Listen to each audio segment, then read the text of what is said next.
Hey YouTube, Zipdisk again with my second of two videos for the night. And I'd like to thank everyone who subscribed so far. I now have 8 subscribers, which makes me extremely happy. And this video is kind of dedicated to one of those subscribers, namely Ray ilovemess, who is currently watching the Energon series. He just did a really good review of Energon Starscream. I suggest you check it out. And I wanted to show him my Energon Starscream, which is the original version before the G1E repaint. This is him. It's got all kinds of sort of see-through green and damaged deco, basically to make him look like the dead version, or the half corporeal version. Love that word, by the way, corporeal. Good word. Thanks for using it. His semi-corporeal form. But he's not actually who I'm reviewing tonight. No. Not after Ray did it. That's a hard act to follow. I'm going to do a different Energon character. Sadly, this guy never actually showed up in the official show, which kind of makes me mad because I really love this mold. Tonight's figure, tonight's May Day. Happy May Day, everybody! For those of you not in the United States, the United States puts its Labor Day at the end of August, beginning of September. I think it's something to do with the 1950s, and we didn't want to be anything like the commies. Anyway, enough political talk. This is Energon Sharkticon, who I think looks wonderful. I like shark formers to start with, and I like submarine formers, and this guy is the best of both worlds. He's both a shark and a submarine, or rather a submarine designed to look somewhat like a shark. As you can see, he's got a very shark-like profile, kind of a mouth-like bit down here, although those are actually his legs folded up around.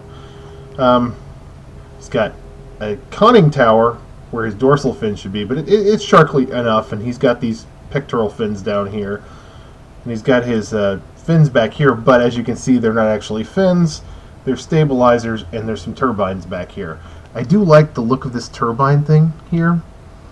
It's got a nice look at an intake valve, a little red intake valve that lets you think it's sucking the water in to shoot back through here, like some sort of caterpillar drive from Hunt for Red October.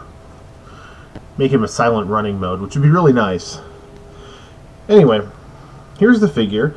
He's heavily armed in this mode. He's got these turrets that turn independently on the top, like battleship turrets. They kind of remind me, if anybody remembers the show Star Blazers or Uchu Senkan Yamato, Space Battleship Yamato, he kind of reminds me of if one of the enemy ships from that. He's also got these cannons on the side. The guns will pull out like that, and it will turn a full 360 degrees. And each of these guns is kind of a bendy plastic, so you're not really going to have to worry about breaking it unless you apply way too much force. Also, nice tampograph Decepticon logo. It's part of the reason I bought him was because of that. He's also got this nice tech detailing all up and down the sides in silver paint. And I think that looks great. He kind of reminds... If you took, say, Beast Wars Cyber Shark or the Beast Wars 2... Oh, what was his name? The one that was the super heavily technofied shark, with all the techno bits chunked all over the front of him, like a shark with a frickin' laser beam stuck to his head. But this one's really cool. And since he's an underwater character, he doesn't actually have a missile launcher. What he has are twin torpedoes that open in the front. It's a really nice feature. Look at that. And they even fire. And I'm going to do that right now because I like my fire and missiles. See? That's cool. I like that. That way I don't have to, and if you fire them off before you transform them, you don't have to worry about them firing off, while you're transforming him, which he's kind of want to do. Anyway, onto the transformation. Underneath, where the mouth part is in shark mode, you separate these, you unpeg these. They've got a post and port right there. Double posts and 2 ports on the feet. In the back, you fold out his arms, which also have kind of a post affair back there, so that they fold together nicely. Now, if you really wanted, you could kind of have a third mode, like a walking shark mode if you wanted to get weird. But that would be kind of odd. I mean, look at that. Walking shark with guns. But that's not how he's supposed to go. What you're supposed to do with him is you clip his torso into there with a click, spin his legs around so he's facing that way. You take this whole big backpack assembly with the torpedo launchers, you fold it back down. Doesn't really click into anywhere, but it stays nice. It stays where it belongs nicely. You take his arms, you fold them up, they click into place, and you flip them around. You fold down this bit, like that. Same on this side. Fold that down, flip it around.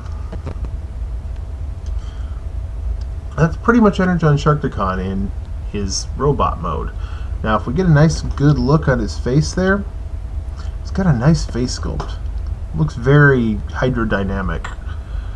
And his eyes, you can just about see where his light piping is working.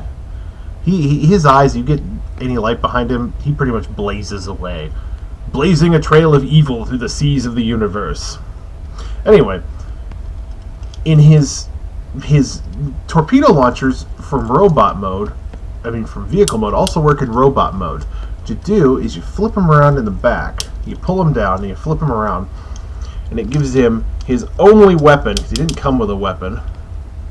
It gives him these hip-mounted torpedo launchers.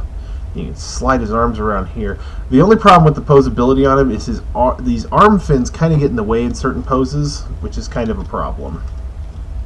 Now, let's get to his articulation. His head will move. His head will turn a full 360. His arms will turn a full 360. He's got elbow movement. His arms will move out to the sides.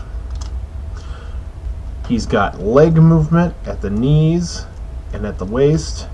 He's got waist articulation, which doesn't work too well when you've got his torpedo launchers out. Just push those out to the side, and you can get him in some pretty good waist articulation poses. Turn him either way, you got him. Well, this is Energon Sharkticon. I love the color scheme. It's very Decepticon classic. Purple, yellow, black, almost Insecticon colors. He works for me.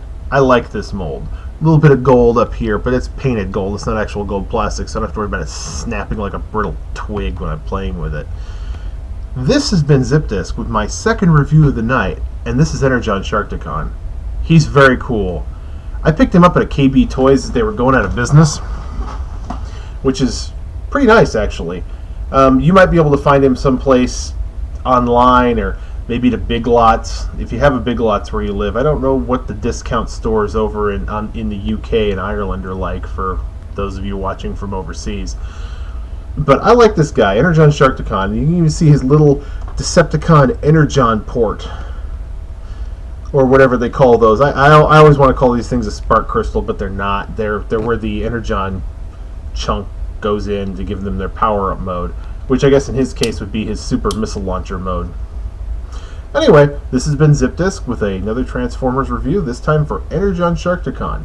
You guys have a great night, and I'll see you next time.